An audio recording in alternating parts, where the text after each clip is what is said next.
Mas Gomblo. Pak Sun bawa mesakne bawa napa mboten napa? Pak Gomblo mawon. Oh, ayo Mas. Mas. Loh, mikir niku lho celake sampean apa Hisam?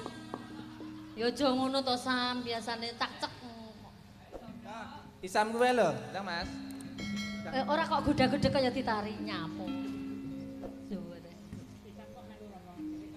Lah ya Chan, cah ancar. Ayo Mas Gomblo. Kira mie ning ngarepmu lho.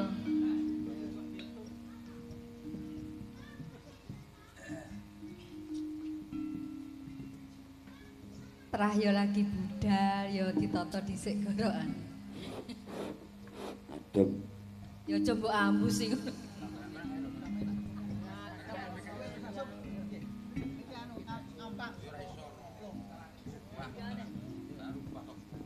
Lah ngono ki lanjuk to, ya meneng ae kok. Lah ora penak kok ya meneng. Moji.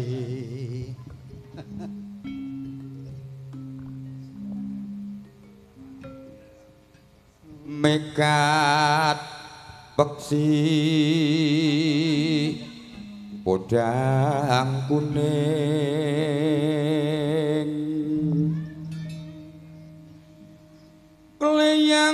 kleyang menclok ing pang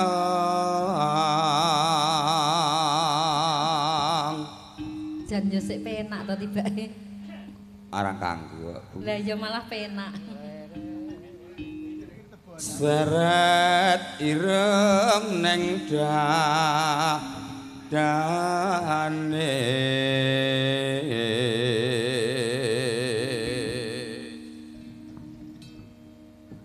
andutut atika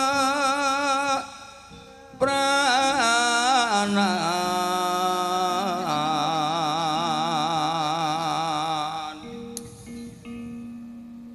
menclok ing witan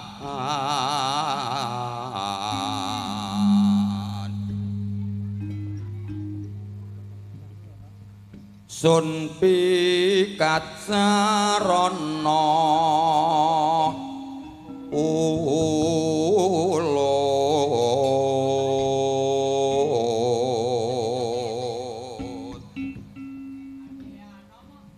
keturutan sing ada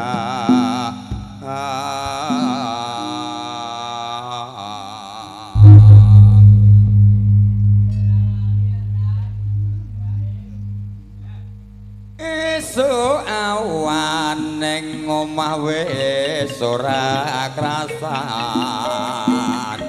kaluyuran anggolek sing tak sayang mubang-mubang miber anggonku goleki ora krasa esuk awan nganti bengi iman yen nganti liya kang nyawang kleyang tak sawang mencok ing epang kegancangan tak rindik saka katoan sarawing ngoceh dheweke ngalih bencokan elo kae tak suwun mbok aja ngeceh odang kuning agawe pikirku komeng seret ireng tak sawang tambah manis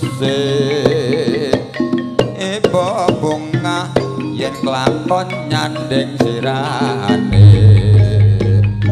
ora bakal atiku keki wong liyan yen si podang andutut ati kepranan ora mendho atiku tan saya ndatra tak sranani sun pikat puluting bendha